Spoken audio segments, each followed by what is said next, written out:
नमो विष्णुपादाय कृष्णप्रेष्ठाय भूतले श्रीमती भक्तिवेदांत स्वामिनिति नामिने नमस्ते सारस्वती देवे गौरवाणी प्रचारिणे विशेष शून्यादि पाश्चात्य देशतारिणे वंशाकल्पतरुभ्यश्च कृपासिन्धुभ्येव च पतितानां पावनेभ्यो वैष्णवेभ्यो नमः करोति वाचालं कृपातमहं वन्दे श्रीगुरुं दीनतारिणम् Just a minute.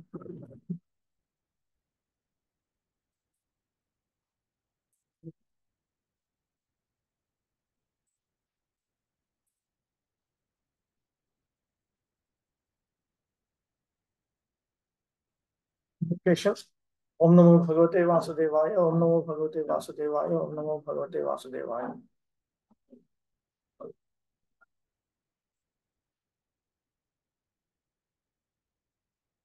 In the Bhagavad Gita, worship of the Acharya is recommended. The Acharyas and Goswamis are always absorbed in thought of the well-being of the general public, especially their spiritual well-being. One concept that is there very much in the Vedic scriptures is that it is a fundamental duty of everyone to try to do good to others. Paropakara punyaya, papaya parapidanam. Even ordinary pious activities are those which are beneficial to everyone else, beneficial to all. Paropakara, papaya parapidanam. And disturbing others will end in sinful activities, full reactions. So sinful activities are those which harm others. Pious activities are those which do good to others. Bhakti is the highest form of pious activity in that sense. So this is a very, very important consideration. Spiritual well-being is automatically followed by material well-being.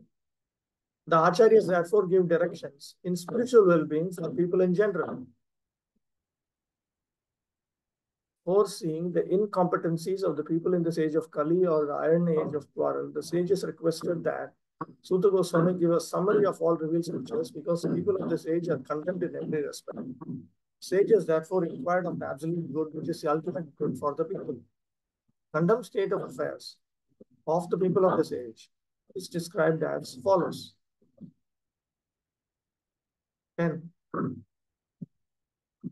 Prayen alpa yushasabhya kalavasmin yugi jana mandasumanda matayo mandabhagya hyupadruta. O learned one, in this iron age of Kali, men almost always have but short lives. They are quarrelsome, lazy, misguided, unlucky, and above all, always disturbed.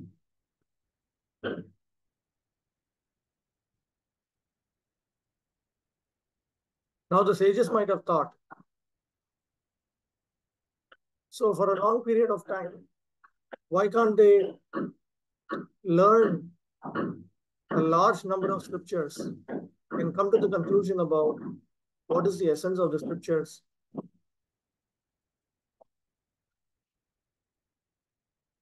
They thought that Suta Goswami would have that in mind. So anticipating that, they spoke this verse. The meaning is, O gentle sage, in this age of Kali, people have short lives. On top of it, they're also lazy. Dull. Dull means lazy. And on top of it, their intelligence is extremely dull. On top of it, they don't have good fortune because they're filled with obstacles. Their lives are filled with obstacles. Then on top of it, they're disturbed by diseases and so on. Prabhupada explains, the devotees of the Lord are always anxious for the spiritual improvement of the general public. When the sages of Naimisharanya analyzed the state of affairs of the people in this age of Kali, they foresaw that men would have short lives. In Kali Yuga, the duration of life is shortened, not so much because of insufficient food, but because of irregular habits. By keeping regular habits and eating simple food, any man can maintain his health. Overeating, over-sense gratification, over-dependence on another's mercy, and artificial standards of living sap the very vitality of human energy. Therefore, the duration of life is shortened.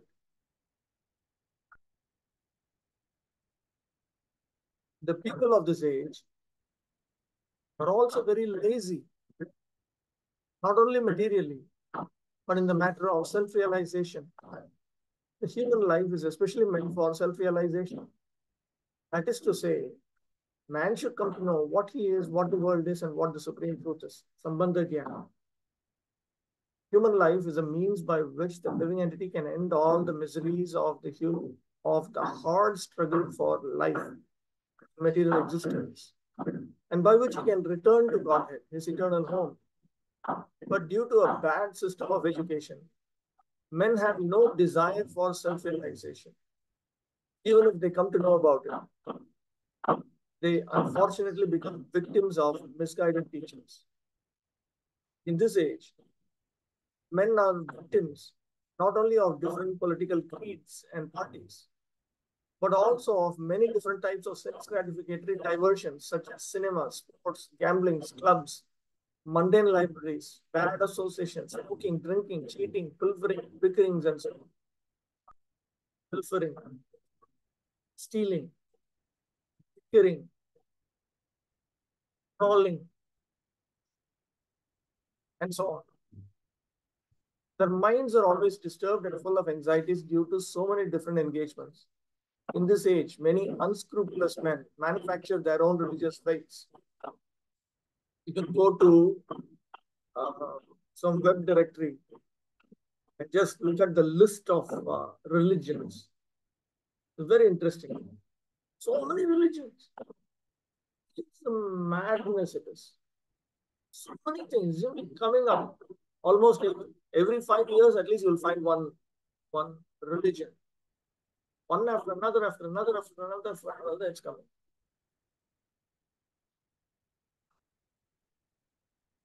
Which are not based on any revealed scriptures. Very often, people who are addicted to sense gratification are attracted by such institutions. Consequently, in the name of religion, so many sinful acts are being carried on that the people in general have neither peace of mind nor health of body. The student brahmachari fraternities are no longer being maintained, and householders do not observe the rules and regulations of the grihastha ashrama. Consequently, the so-called vanaprastha and sannyasis who come out of such grihastha ashrama are easily deviated from the rigid path. In the Kali Yuga, the whole atmosphere is surcharged with faithlessness. Men are no longer interested in spiritual values. Material sense gratification is not the standard of civilization. For the maintenance of such material civilizations, men have formed complex nations and communities, and there's a constant strain of hot and cold wars between these different groups. It has become very difficult, therefore, to raise the spiritual standard due to the present distorted values of human society. The sages of Naimisharanya are anxious to disentangle all fallen souls. And here they are seeking the remedy from Srila Sutta Goswami. 11. Bhurini bhuri karmani sotavyani vibhagashaha atah sadhotra yat saram samudhritya manishaya bruhi bhadraya bhutanam yenatma suprasidati. There are many varieties of scriptures, and in all of them there are many prescribed duties which can be learned only after many years of study in their various divisions. Therefore, O sage, please select the essence of all these scriptures and explain it for the good of all living beings, so that by such instruction their hearts may be fully satisfied. This is another question. In 5 verses, beginning with text 11. Bhadram te, the standard expression. How does that come?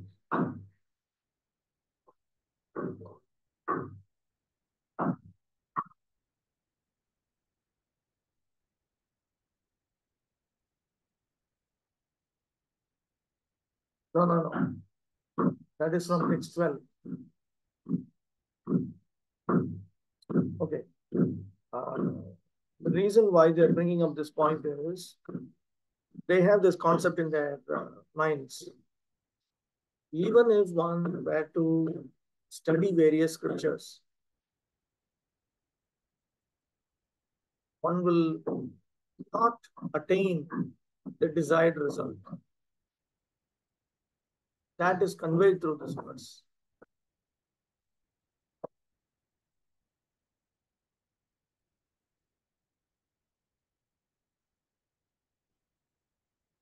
Atma or self is distinguished from matter and material elements.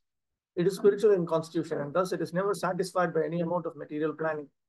All scriptures and spiritual instructions are meant for the satisfaction of this self or Atma.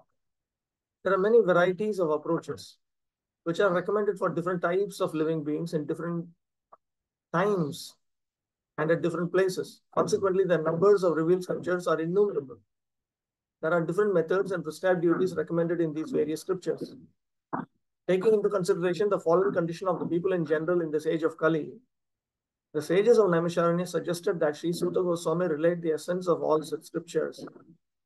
Because in this age, it is not possible for the fallen souls to understand and undergo all the lessons of all these various scriptures in a Varna and Ashrama system.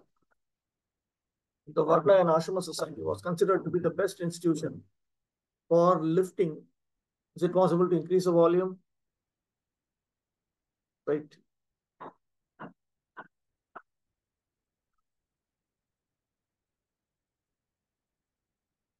Everything is so slow.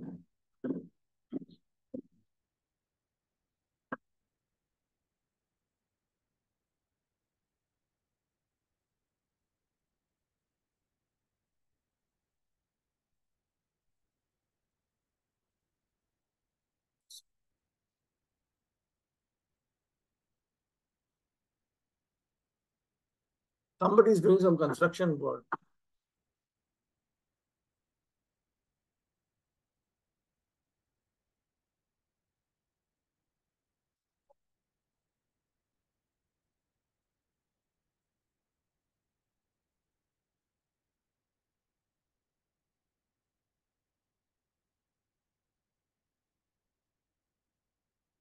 Everything is so slow. I think Zoom is consuming a lot of resources also.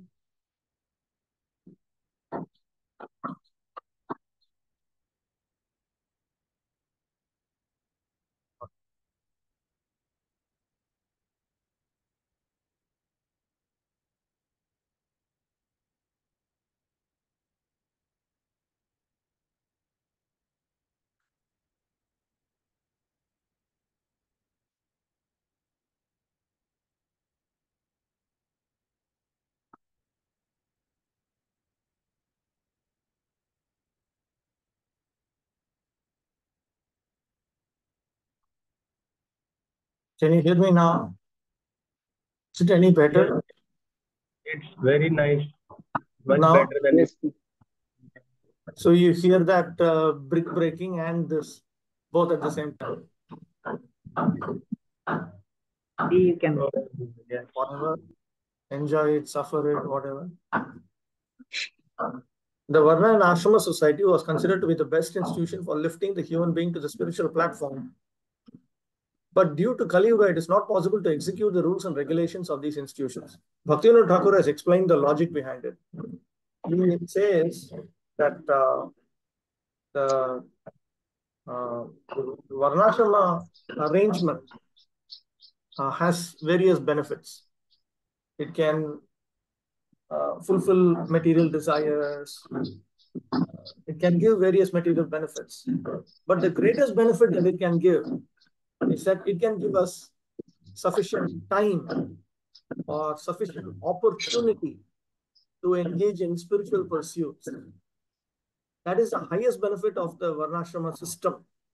So when it is executed properly, it should be executed properly. If it's not executed properly, then it won't work. If it is properly executed, simply means that we carry out the duties which are common. There are some duties which are common to everyone. There are some duties which are common to all men. There are some duties which are common to all women. For men, for the higher three varnas, there are certain common duties. So in that way, all the common duties need to be carried out. Then on top of it, the specific duties are to be carried out. If I do not carry out the common duties and then I carry out the specific duties and then I complain that the results are not manifesting over the years and over the decades, it's simply because I'm not doing it the right way. But if I do it in the right way, then I will definitely get plenty of opportunity for spiritual pursuit. And that is something we cannot get through adharma. We cannot get through our own arrangements, our own social arrangements. We have to follow Krishna's arrangement. But the problem is, in Kali Yuga, we find it very, very difficult to execute these material duties. Because Varna Dharma, Ashrama Dharma, Stri Dharma, all of these require self-control. And we do not have sufficient sukriti, sufficient piety. We are also very easily distracted. The whole world is moving on one direction. And then when we talk about following dharma, following, moving on the pathway of vairagya into spiritual experience and so on, it is very, very difficult for the general mass of people to accept it, even on concept. Nor is it possible for the people in general to completely sever relations with their families as the Varnashrama institution prescribes. The whole atmosphere is surcharged with opposition. And considering this, one can see that spiritual emancipation for the common man in this age is very difficult. The reason the sages presented this matter to Sri Suta Goswami is explained in the following verses. Well, Suta janasi bhadram te Bhagavan Satvatam Patihi Devakyam Vasudevasya Jatuyasya Chikirshaya. All blessings upon you, O Suta Goswami. You know for what purpose the personality of Godhead appeared in the womb of Devaki as a son of Vasudeva. So this is another question. 5 verses beginning with the current text. Here you notice Bhadram Te. Where is that? Bhadram Te. All blessings upon you. Out of eagerness, they are offering these blessings upon him. The idea is that they were frightened that there would be obstacles to hearing about Lord Vishnu. Because they wanted to hear the topics of Lord Vishnu very intensely. And they didn't have time to spell out a complete formal, full-fledged blessing. So they just said it. There's a statement in the scriptures. Sahanistan mahachidram samoha sacha vibrama yan muhurtam kshanam vapi vasudevam na chintayat. That is a loss. That is a very great defect. That is delusion. And that is a misconception. When even for a moment one does not think about Lord Vasudeva. Here the word Bhagavan, the personality of God, it indicates that Lord Krishna exhibits his opulences to an unbounded extent. The word Satvatam refers to those who accept Bhagavan, who is the predominating deity over Sattva-guna, as their object of worship. These are the devotees of Lord Vishnu. And the Supreme Lord is their protector. He appeared in the womb of Devaki as a son of Vasudeva for a specific reason. You know that reason. That reason is to attract everyone, to convince them to engage in Bhakti Yoga. This is the reason why Krishna appears.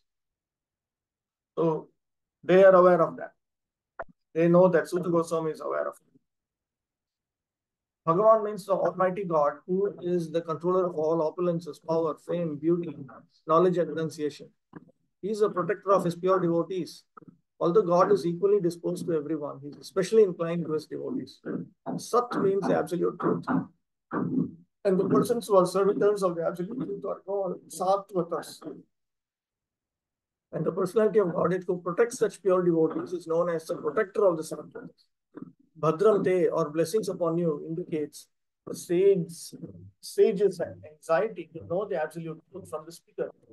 Lord Shri Krishna, the Supreme Personality of Godhead, appeared to Devaki, the wife of Vasudeva. Vasudeva is a symbol of the transcendental position, wherein the appearance of the Supreme Lord displays. 13. Tanna Shushrushamananam Arhasyanganu Varnitum Yasyavataro Bhutanam Kshemaya cha Bhavaya cha.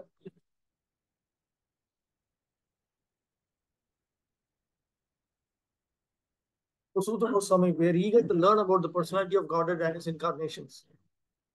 Please explain to us those teachings imparted by previous masters, acharyas, for one is uplifted both by speaking them and by hearing them.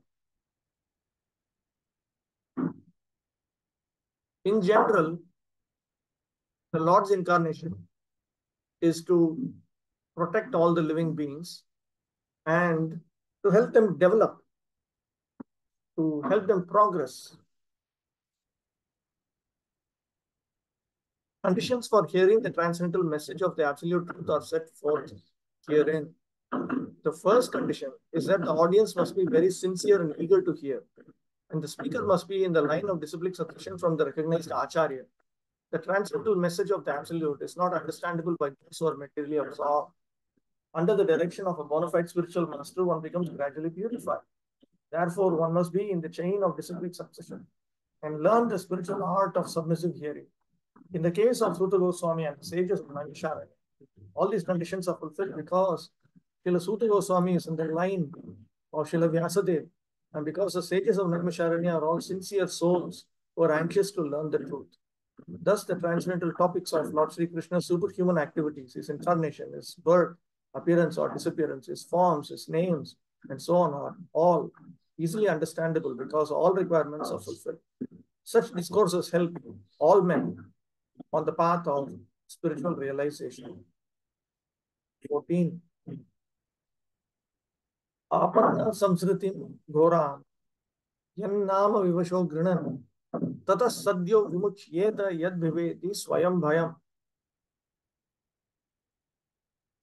Living beings who are entangled in the complicated meshes of birth and death can be freed immediately by even unconsciously chanting the holy name of Krishna, which is feared by fear personified.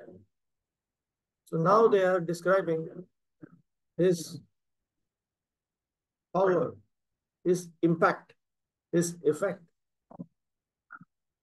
And they reveal their eagerness to hear about the Lord's fame. They present this in 3 verses, beginning with the current verse. Even if one helplessly utters the holy names of Lord Krishna while being caught up within material existence, then they become freed from that. Vasudeva, or Lord Krishna, the absolute personality of Godhead, is the supreme controller of everything. And as such, he is feared by all others. There is no one in creation who is not afraid of the rage of the Almighty.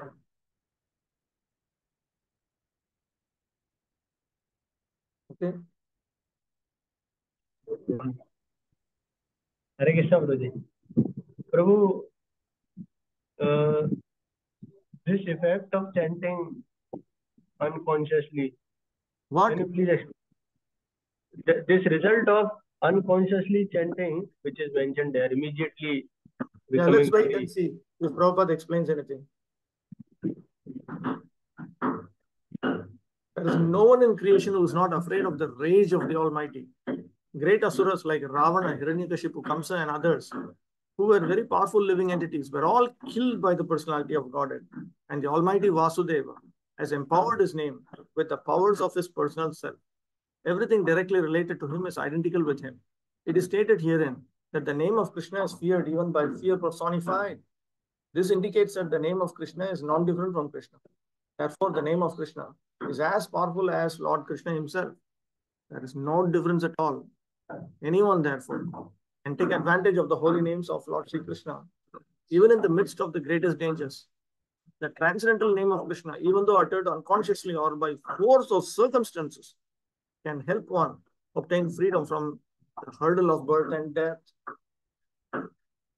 So even when we utter, this comes in Ajamila's history very distinctly, that even when one utters the holy name of the Supreme Lord, for any reason other than to call out to the Lord, even then there is benefit.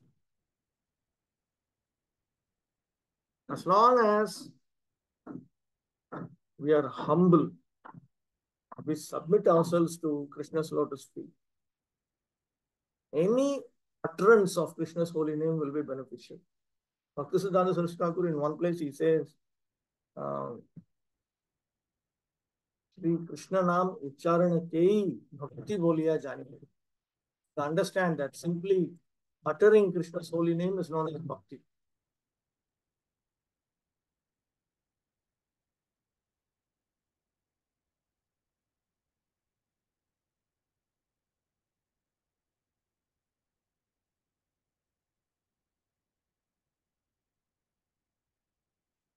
This verse number.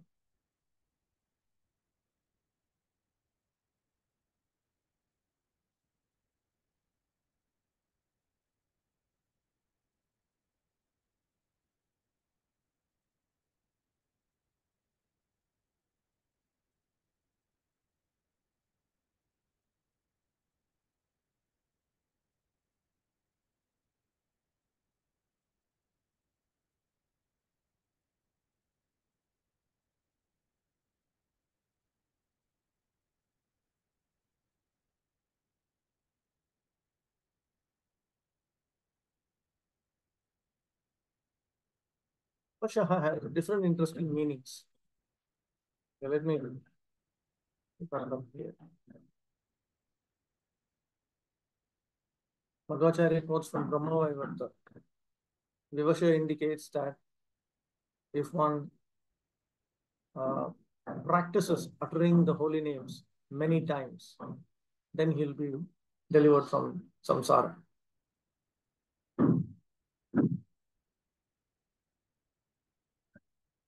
Better than bodily practice is vocal practice. Better than that is practice in the mind. And better than that is continuous practice. There's no other way to attain liberation.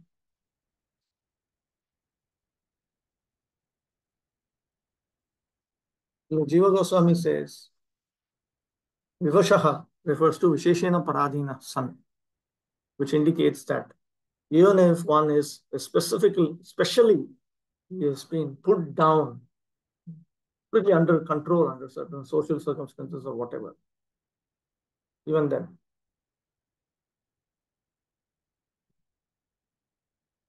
And this is specifically referring to chanting of Krishna's holy names, Swayam Bhagavan Krishna's holy names.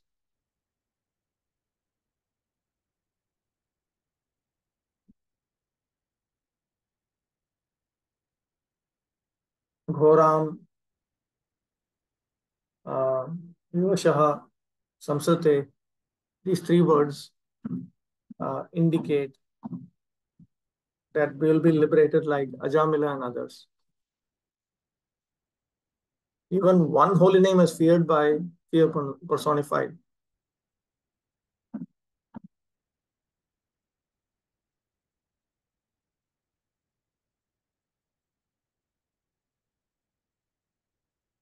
Even a person like Ajamila, if he helplessly utters a holy name, he'll be delivered from the terrible material existence immediately. Immediately means in that very life.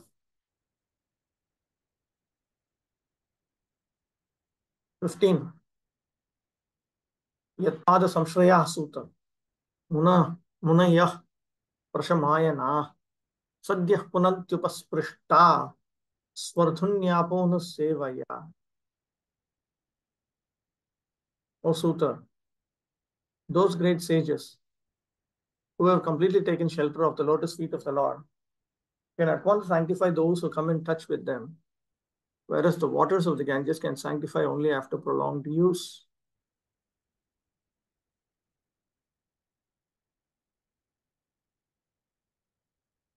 See, the nature of these sages is that simply by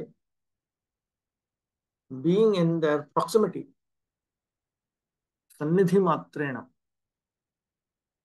if they are served, one becomes purified.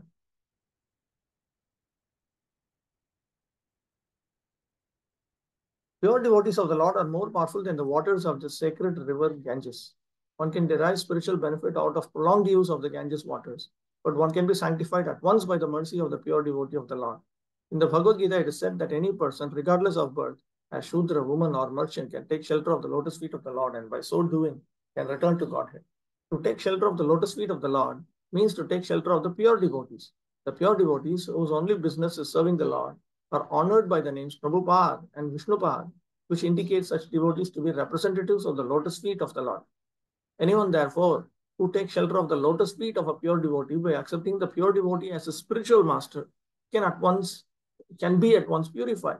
Such devotees of the Lord are honored equally with the Lord because they are engaged in the most confidential service of the Lord, for they deliver out of the material world the fallen souls whom the Lord wants to return home back to Godhead. Such pure devotees are better known as vice lords, according to revealed scriptures. The sincere disciples of a pure devotee consider him equal with the Lord, but the pure devotee always considers himself to be a humble servant of the Lord. This is the pure devotional path. 16. Kova bhagavatastasya punya shlokedya karmanaha shuddhikamo na shrunuyad yashah kalimalapaham. Who is there desiring deliverance from the vices of the age of quarrel? Who is not willing to hear the virtuous glories of the Lord?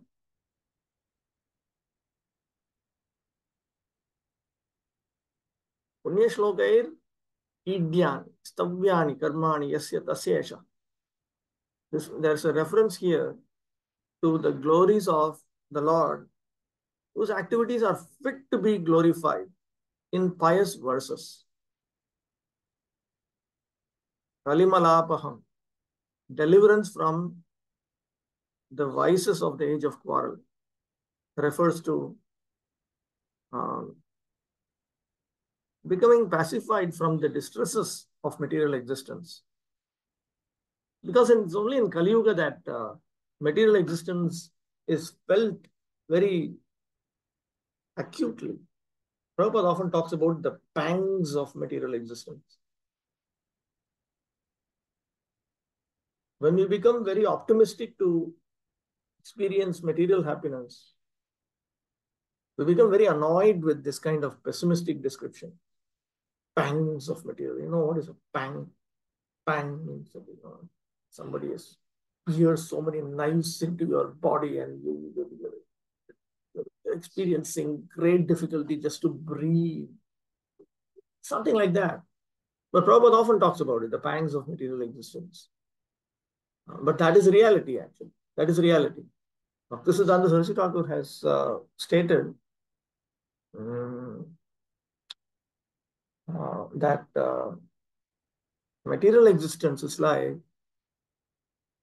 if somebody has put fire on your own head.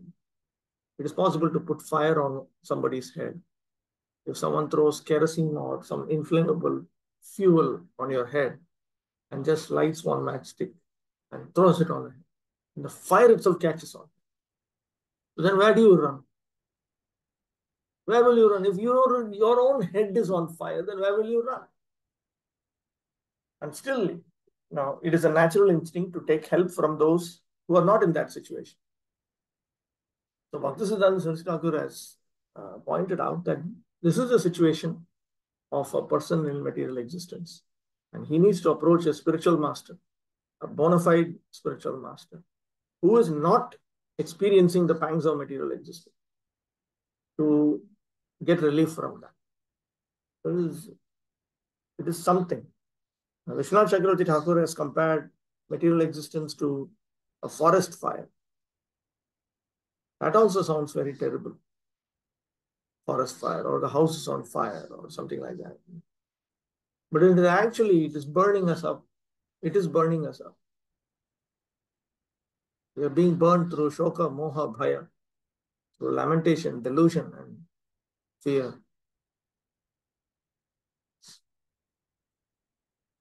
The age of Kali is the most condemned age due to its quarrelsome features. Kali Yuga is so saturated with vicious habits that there is a great fight at the slightest misunderstanding.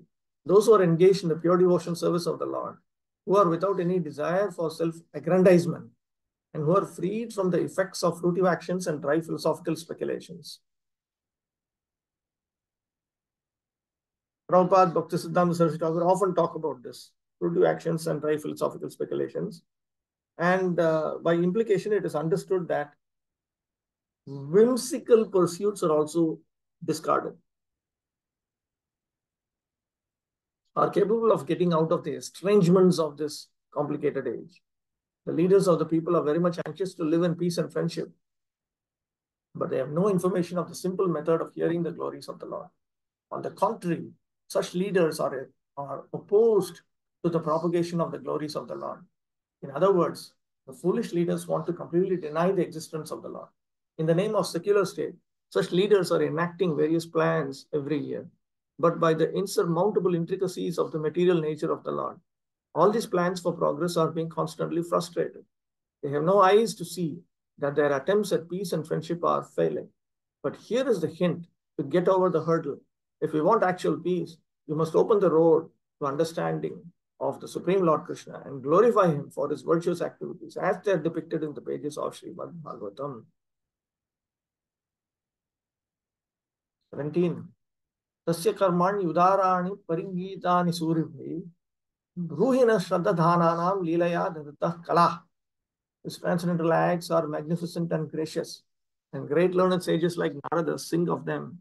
Please therefore speak to us who are eager to hear about the adventures he performs in his various incarnations. This is another question.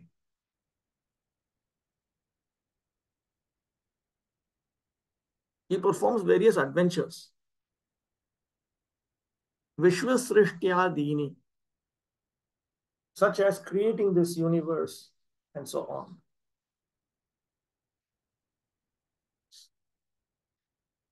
Performs in his various incarnations refer to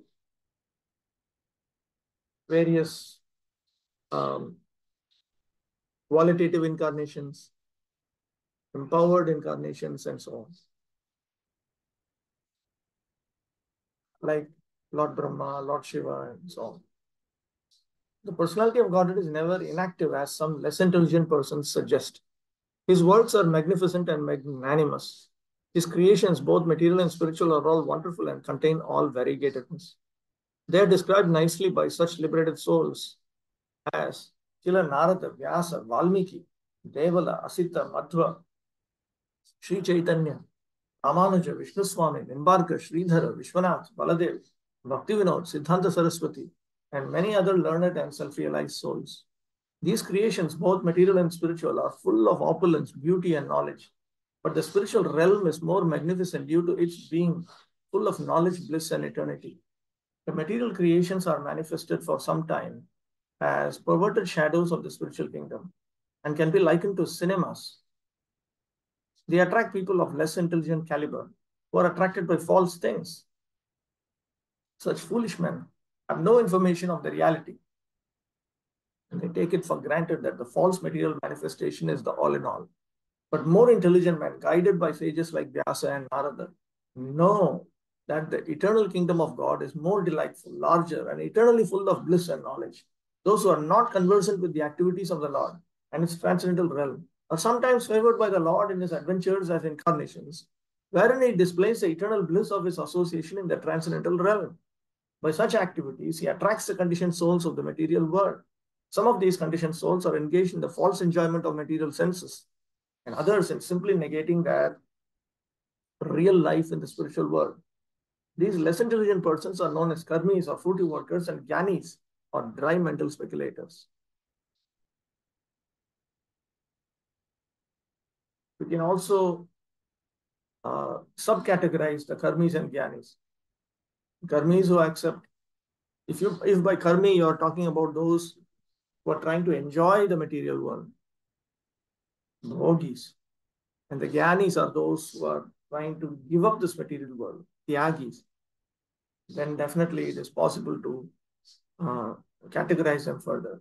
Dharmic bhogis and adharmic bhogis, dharmic tyagis and adharmic tyagis. Those who accept Vedic authority and are karmis, those who reject Vedic authority and are karmis, those who accept Vedic authority and are jnanis, those who reject Vedic authority and are jnanis. Strictly speaking, karmis and jnanis are those who accept Vedic authority. That's from the very strict point of view. But above these two classes of men is the transcendentalist known as Sattvata, or the devotee, who is busy neither with the rampant material activity nor with material speculation. He is engaged in the positive service of the Lord, and thereby he derives the highest spiritual benefit unknown to the karmis and jnanis. As the supreme controller of both the material and spiritual worlds, the Lord has different incarnations of unlimited categories. Incarnations like Brahma, Rudra, Manu, Prithu, and Vyasa are his material qualitative incarnations. But his incarnations like Rama, Nrsimha, Varaha, and Vamana are his transcendental incarnations. Lord Sri Krishna is the fountainhead of all incarnations, and he is therefore the cause of all causes.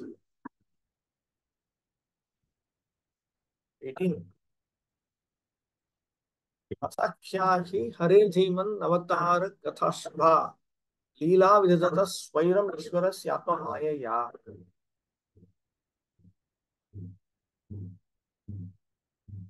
O wise Sutta, please narrate to us the transcendental pastimes of the Supreme Godhead's multi-incarnations. Such auspicious adventures and pastimes of the Lord, Supreme Controller, are performed by his internal powers. Two other questions have been brought out here.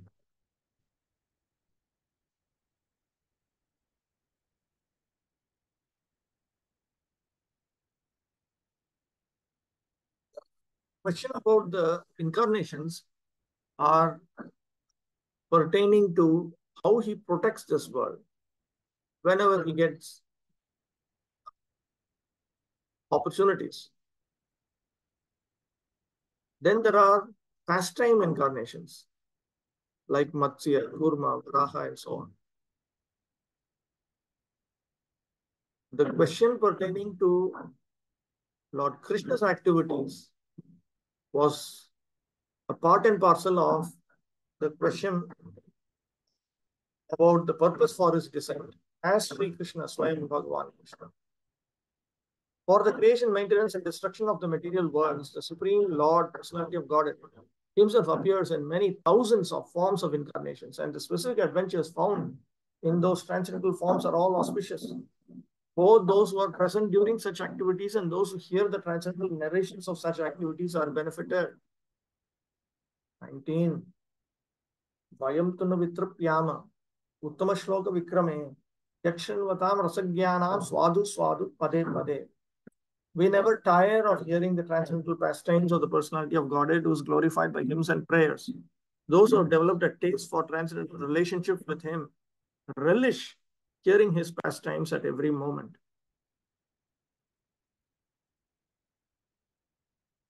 Because they are so eager,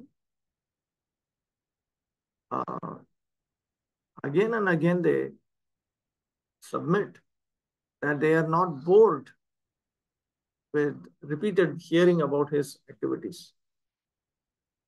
We are bored. We are bored in the sense satiated. Satiated means that you have the idea, okay, it's over. I've experienced it. It's enough. That's all. I don't need more and more and more of the same thing. That's called alam buddhi. So we have experienced it through discussions about yoga, yaga, and so on. Yaga means sacrificial performances. We want to hear about Lord Uttama Shloka, whose very nature is that all kinds of ignorance goes away when we come in contact with him. So when we hear about his adventurous pastimes, we do not attain this. We do not get bored. We don't get tired. We don't get satiated. That is the very nature of the topics pertaining to the Lord.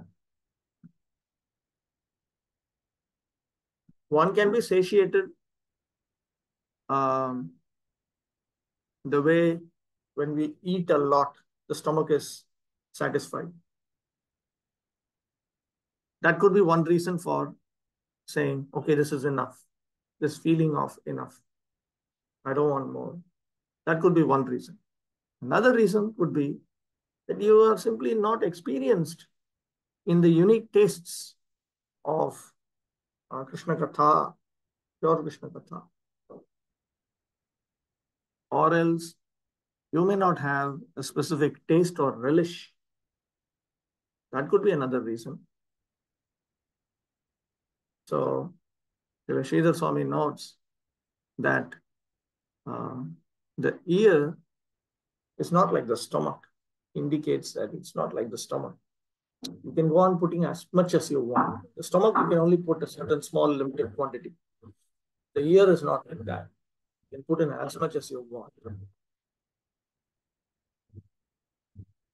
The sages, they are not inexperienced in rasa like animals out of ignorance.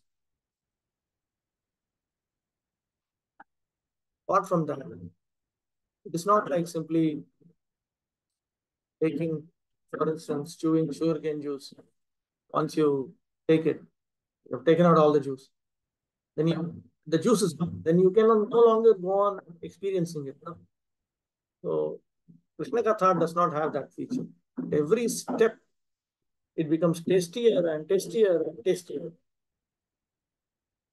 If the Shravanam, Kirtanam is pure, there is a great difference between mundane stories, fiction or history and the transcendental pastimes of the Lord. The histories of the whole universe contain references to the pastimes of the incarnations of the Lord. The Ramayana, the Mahabharata and the Puranas are histories of bygone ages, recorded in connection with the pastimes of the incarnations of the Lord and therefore remain fresh even after repeated readings. For example, anyone may read the Bhagavad Gita or the Srimad Bhagavatam repeatedly throughout his whole life and yet find in them new light of information. Mundane news is static, whereas transcendental news is dynamic, inasmuch as the spirit is dynamic and matter is static. Those who have developed a taste for understanding the transcendental subject matter are never tired of hearing such narrations. One is quickly satiated by mundane activities, but no one is satiated by transcendental or devotional activities. Uttama Shloka indicates that literature which is not Uttama Shloka indicates that literature which is not meant for nations. Mundane literature is in the mode of darkness or ignorance, whereas transcendental literature is quite different. Transcendental literature is above the mode of darkness and its light becomes more luminous with progressive reading and realization of the transcendental subject matter. The so-called liberated persons are never satisfied by the repetition of the words Aham Brahmasmi. Such artificial realization of Brahman becomes hackneyed, stereotyped, boring. And so to relish real pleasure, they turn to the narrations of the Srimad Bhagavatam. Those who are not so fortunate turn to altruism and worldly philanthropy. This means the Mayavada philosophy is mundane, whereas the philosophy of the Bhagavad Gita and Srimad Bhagavatam is transcendental. 20. Atavan kila karmani sahar ramena keshavaha atimatyani bhagavan buddha kapatamanushaha. Lord Sri Krishna, the personality of Godhead, along with Balaram, played like a human being and so masked he performed many superhuman acts. Now with some eagerness, they're asking, please talk about Lord Sri Krishna, Swayam Bhagavan Krishna, because he performed activities which mortals cannot perform, such as lifting the Govardhan hill. In other words, he performed activities which are absolutely impossible for mortal beings. The doctrines of anthropomorphism and zoomorphism are never applicable to Sri Krishna or the personality of Godhead. Anthropomorphism is the idea that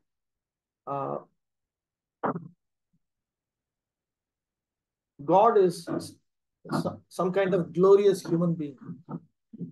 Zoomorphism is the idea that God is some kind of celebrated animal. The theory that a man becomes God by dint of penance and austerities is very much rampant nowadays, especially in India.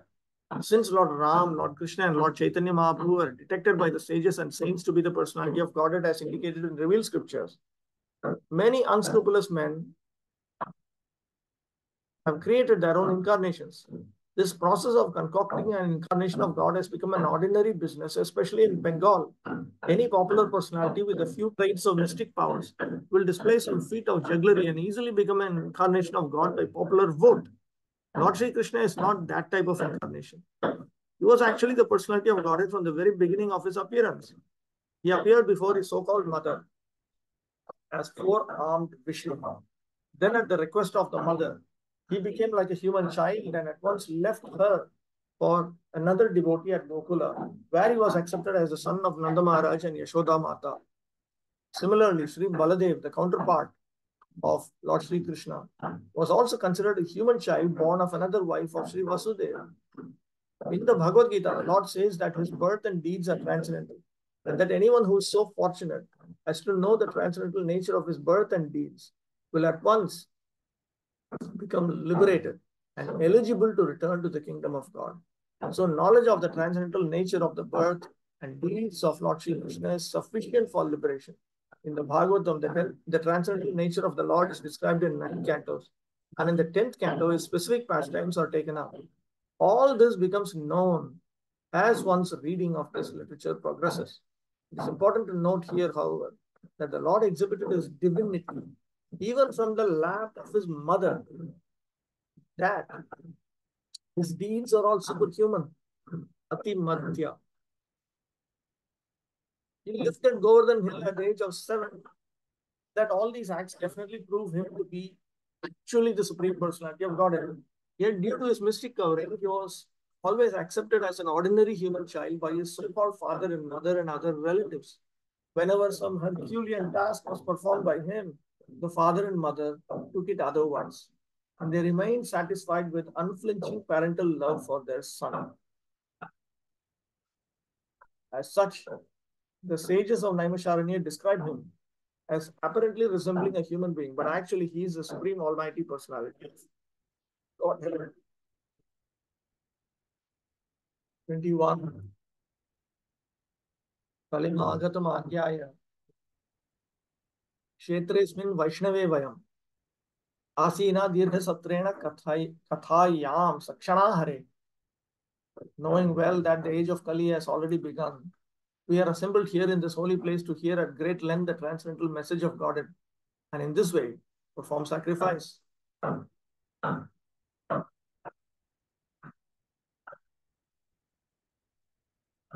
Now they anticipate, the Sutta Goswami would be thinking, you are all normally eager to teach the process of sacrifice, to teach the scriptures.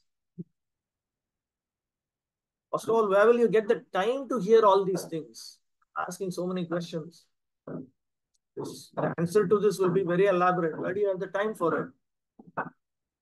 Where do you get the opportunity for it? Anticipating this, they are saying this.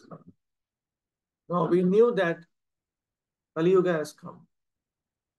And out of fear of the impact of Kali Yuga, we who desire to attain the abode of Lord Vishnu have come to this Vaishnava Kshetra, this holy place dedicated to Lord Vishnu, on the pretext of performing a long sacrifice. So therefore, we have time to hear about Lord Hari. The idea is that when you perform a sacrificial performance goes at least for a number of days, at least, if not years. or decades or centuries previously.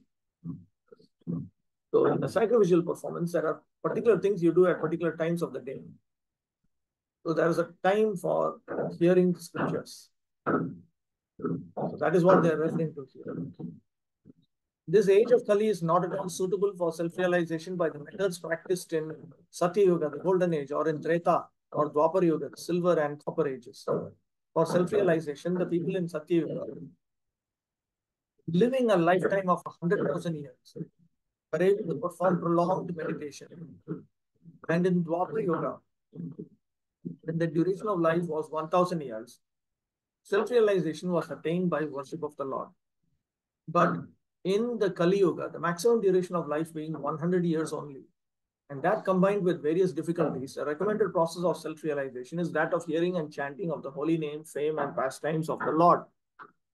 The sages of Naimisharanya began this process in a place and specifically for the devotees of the Lord. They prepared themselves to hear the pastimes of the Lord over a period of 1,000 years. By the example of these sages, one should learn that regular hearing and recitation of the Bhagavatam is the only way for self-realization. Other attempts are simply a waste of time, for they do not give any tangible results. We should remember there is Bhagavad Gita, Srimad Bhagavatam, and Chaitanya Charitamrita. Bhaktisiddhanta Saraswati Thakur has indicated that Bhagavatam should be understood in the light of Chaitanya Charitamrita. And Bhagavad Gita should be understood in the light of Bhagavatam and Chaitanya Charitamrita. When we read Prabhupada's books, we read his purports to Bhagavad Gita. We are hearing Bhagavad Gita and Srimad Bhagavatam and Chaitanya Charitamrita as relevant to the context. So similarly, when we go through Prabhupada's purports to Srimad Bhagavatam, we are hearing Bhagavatam and we hear Chaitanya Charitamrita as relevant to the context. Chaitanya Charitamrita is nothing but an explanation of the conclusions of Srimad Bhagavatam. Bhagavad Gita is nothing but a preliminary study of Srimad Bhagavatam.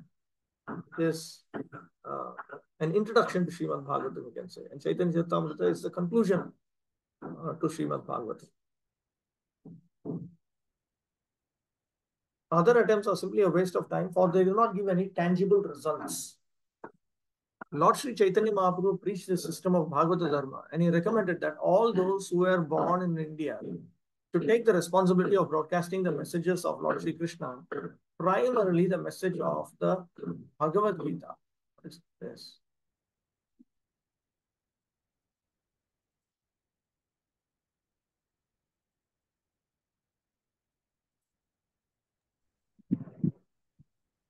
Want establishing the teachings of the Bhagavad Gita, you can take up the study of Srimad Bhagavatam for further enlightenment in self-realization.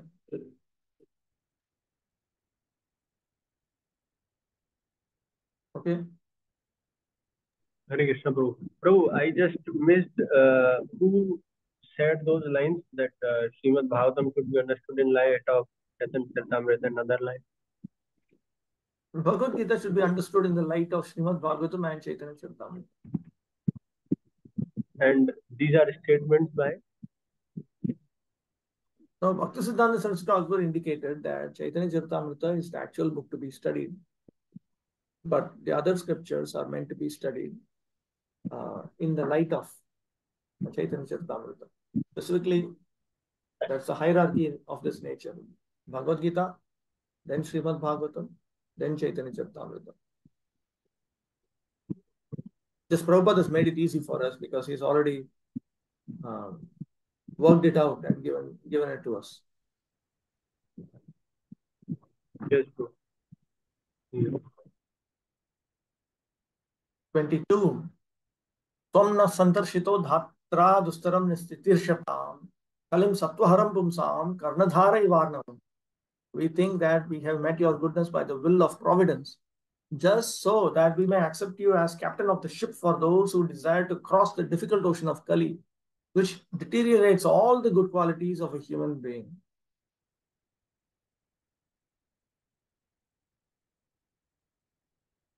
It is by the arrangement of God that we have met you.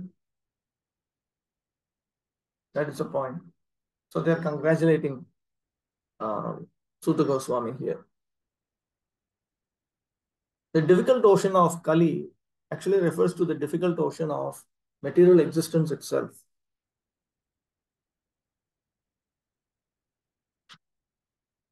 The age of Kali is very dangerous for the human being. Human life is simply meant for self-realization, but due to this dangerous age, men have completely forgotten the aim of life. In this age, the lifespan will gradually decrease. People will gradually lose their memory, finer sentiments, strength, and better qualities. A list of the anomalies for this age is given in the 12th canto of this world.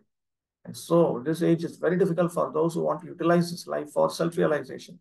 The people are so busy with sense gratification that they completely forget about self-realization. Out of madness, they frankly say that there is no need for self-realization because they do not realize that this brief life is but a moment on our great journey towards self-realization. The whole system of education is geared to sense gratification. And if a learned man thinks it over, he sees that the children of this age are being intentionally sent to the slaughterhouses of so-called education. Learned men, therefore, must be cautious of this age. And if they at all want to cross over the dangerous ocean of Kali, they must follow the footsteps of the sages of Naimisharanya and accept Sri Suta Goswami or his bona fide representative as the captain of the ship.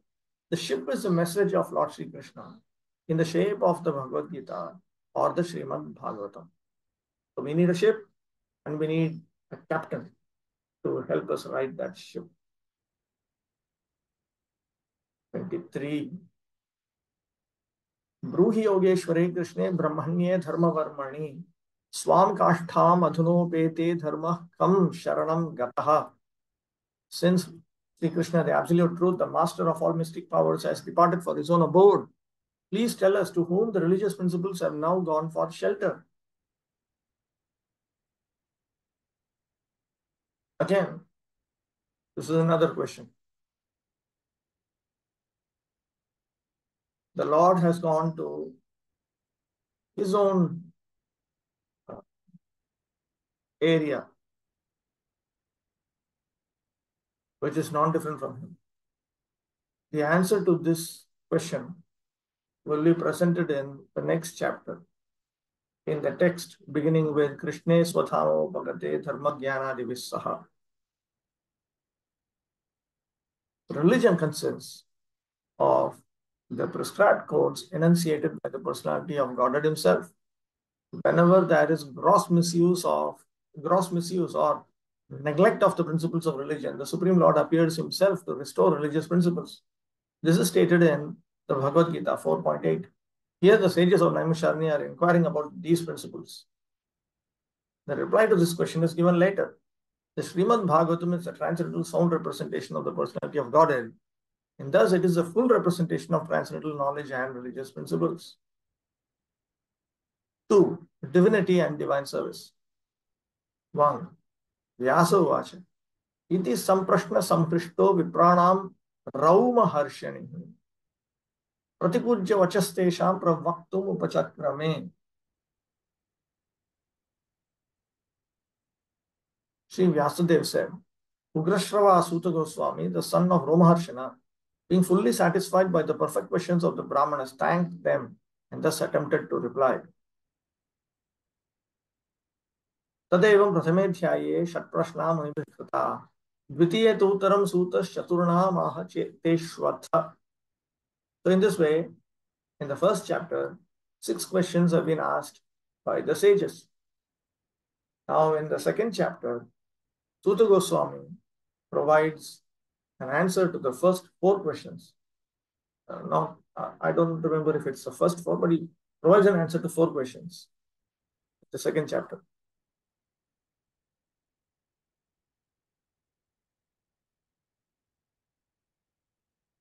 Ugrashrava, the son of Romaharshana, was completely satisfied with the sages' by the questions of the sages.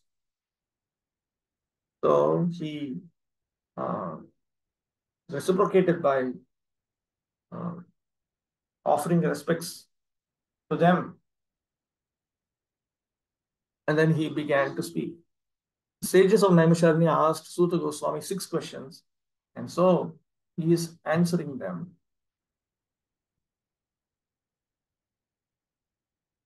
And so he is answering them one by one. 2. Sutavacha. Yam pravrajantam anupetum apeta krityam vaipayano virahakatara ajbhava treti tanmayataya taravobhinetus tam sarvabhuta hridayam munimanatosmi. The Suta Goswami said, let me offer my respectful obeisances unto that great sage Shukadeva Goswami who can enter the hearts of all. When he went away to take up the renounced order of like sannyas, leaving home without undergoing reformation by the sacred thread or the ceremonies observed by the higher castes, his father Vyasadeva, fearing separation from him, cried out, "Oh my son!" Indeed, only the trees which were absorbed in the same feelings of separation echoed in response to the begrieved father. And it says that Goswami began to speak. As a method of how you begin to speak. And that is by offering obeisances unto one's spiritual master, one's worshipable deity, etc. So that is now presented in 3 verses, beginning with the current verse, text 2. First of all, he indicates the opulence of his spiritual master, Shukadeva Goswami, by describing an activity of his. So when Shukadeva Goswami had become a sannyasi, left everything, went off. And he did that even before approaching a qualified acharya for initiation, Upanayana. When he was not following any particular person, meaning he was alone. And he had not executed any of the duties as set out in the system of karma. The reason for that is because he had accepted the vow of a Naishtika Brahmachari. At that time, Dvaipayana Vyasadeva, in distress, was frightened and he loudly called out to his son.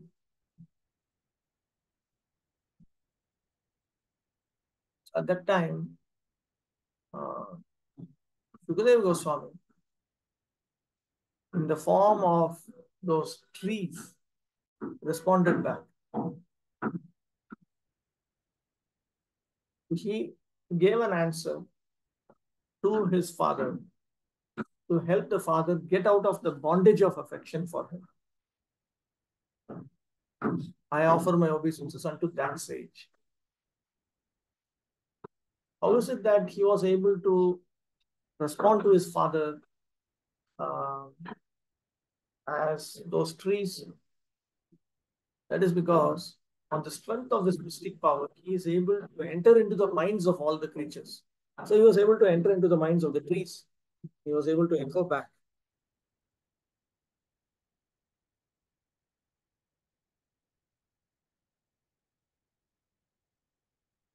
Okay, we'll stop with that. Any questions?